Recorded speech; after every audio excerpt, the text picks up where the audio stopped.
Shalom saudara yang dikasihi Tuhan.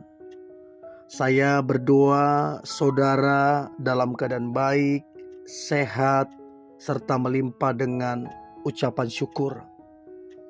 Firman Tuhan hari ini, mujizat di balik padang gurun. Sebelumnya mari kita berdoa. Tuhan Yesus, terima kasih buat hari ini. Sungguh karena anugerah-Mu kami ada sampai hari ini. Hati kami penuh dengan syukur. Tuhan, urapilah kami supaya kami mengerti firman-Mu. Terlebih kami menjadi pelaku firman-Mu. Kami percaya kami pasti diberkati dan hidup kami jadi berkat. Dalam nama Tuhan Yesus kami berdoa dan mengucap syukur. Haleluya. Amin. Yesaya 41 ayatnya yang ke-10. Dikatakan demikian, "Janganlah takut, sebab aku menyertai engkau. Janganlah bimbang, sebab aku ini Allahmu. Aku akan meneguhkan, bahkan akan menolong engkau. Aku akan memegang engkau dengan tangan kananku yang membawa kemenangan."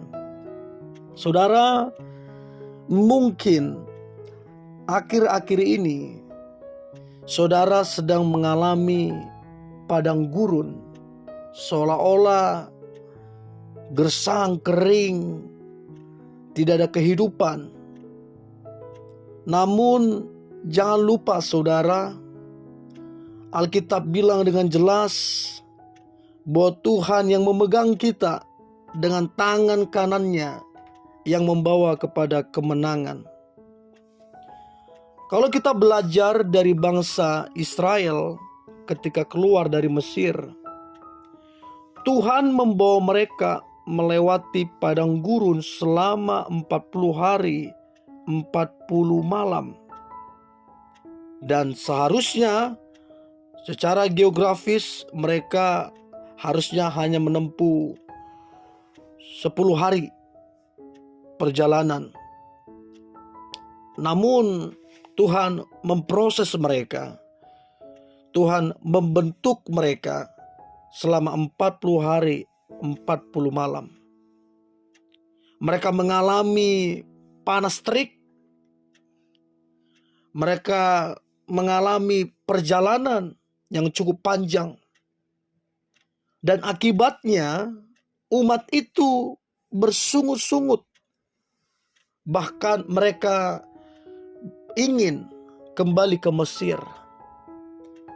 Ada satu hal yang kita tangkap di sini. Bangsa Israel keluar dari Mesir perbudakan. Tapi Mesir belum keluar dari hati mereka. Dan saya percaya Tuhan yang kita sembah adalah Tuhan yang memberkati. Tapi jangan lupa, Tuhan yang sama adalah Tuhan yang memproses. Tuhan terlebih suka membentuk seseorang, lalu kemudian meletakkan berkat atas orang itu. Dan ini yang terjadi kepada bangsa Israel.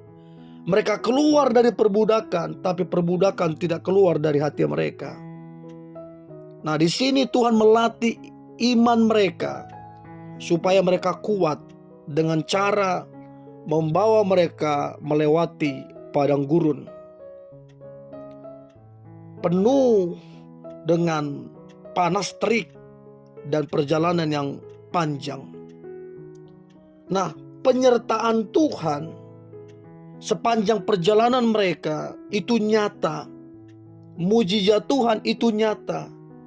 Mereka mengalami tiang awan di siang hari. Mereka mengalami tiang api di malam hari. Sehingga mereka ada dalam perlindungan Tuhan. Saudara, dari sini kita bisa melihat bagaimana Tuhan menyertai mereka.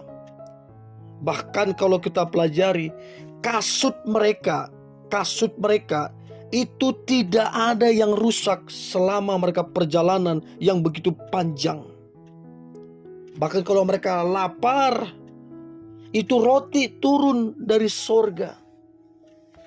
Jadi saudara, ini bukan masalah padang gurunnya. Ini bukan masalah tempatnya. Ini bukan masalah keadaannya. Ini masalahnya siapa yang menyertai kita. Sekalipun di padang gurun, kalau Tuhan menyertai, itu berkat yang luar biasa. Namun, sekalipun di tanah Kanaan berlimpah susu dan madu, apabila tidak disertai Tuhan, apabila Tuhan tidak berkenan, itu justru akan menghancurkan.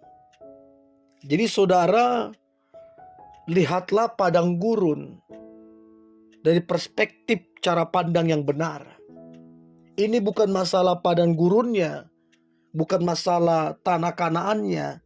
Ini berbicara tentang siapa yang menyertai kita.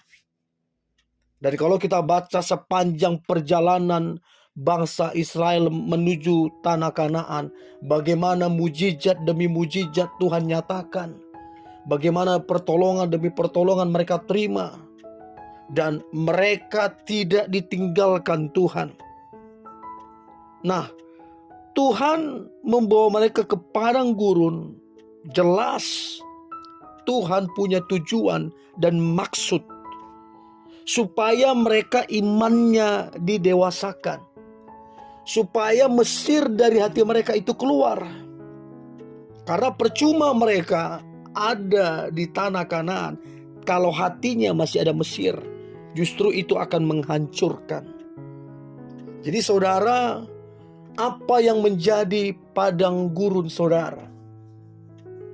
Dan isunya bukan masalah padang gurunnya, isunya adalah siapa yang menyertai kita. Jadi jangan pernah khawatir dengan padang gurun yang mungkin saudara sedang alami, yang kayaknya gersang, kok kayaknya kering, kok kayaknya terik banget, kok kayaknya nggak ada tanda-tanda kehidupan. Jangan khawatir masalah padang gurun, karena isunya bukan itu. Isunya adalah Tuhan menyertai kita. Dan Alkitab bilang, bahkan di padang gurun Tuhan bisa membuat kebun anggur. Bahkan padang gurun menjadi kebun anggur, menjadi hutan belantara. Tidak ada perkara yang sukar. Terlalu mudah Tuhan untuk mengubah padang gurun menjadi kebun anggur. Terlalu mudah Tuhan mengubah padang gurun menjadi hutan belantara. Tapi isunya bukan masalah padang gurun, tapi penyertaan Tuhan. Saudara yang dikasihi Tuhan, selama Tuhan menyertai engkau, padang gurun yang engkau jalani itu akan mendatangkan berkat. Selama Tuhan menyertai engkau, padang gurun yang sedang engkau jalani itu akan mendatangkan mujizat demi mujizat. Selama Tuhan menyertai padang gurun yang engkau sedang jalani, itu akan mendatangkan kedewasaan. Dan orang-orang yang dewasa akan dipercayakan Tuhan perkara-perkara yang besar, perkara-perkara yang ilahi. Orang yang dewasa akan dipercayakan Tuhan berkat yang luar biasa. So, jangan fokus kepada padang gurunnya, fokuslah kepada Tuhan yang menyertai. Dan saya percaya padang gurun saudara akan mendatangkan mujizat-mujizat. Padang gurun saudara akan mendatangkan berkat-berkat. Padang gurun saudara akan mendewasakan saudara. Dan Tuhan mempercayakan perkara-perkara besar dalam hidup saudara. Mari kita berdoa. Tuhan Yesus, terima kasih untuk hari ini. Kami percaya padang gurun yang mungkin sedang kami jalani, kami percaya itu akan mendatangkan berkat. Kami percaya itu akan mendatangkan mujizat. Kami percaya itu akan mendewasakan kami. Kami percaya di balik semua itu ada promosi Tuhan untuk kami menjadi pemimpin yang dilatih Tuhan untuk menerima tanggung jawab yang lebih besar. Terima kasih Tuhan Yesus, kami mengucap syukur kalau kami ada sampai hari ini karena kemurahan Tuhan. Di dalam nama Tuhan Yesus, kami mengucap syukur dan berterima kasih untuk penyertaan Tuhan di dalam kehidupan kami. Dalam nama Tuhan Yesus, kami berdoa dan mengucap syukur. Haleluya. Amin.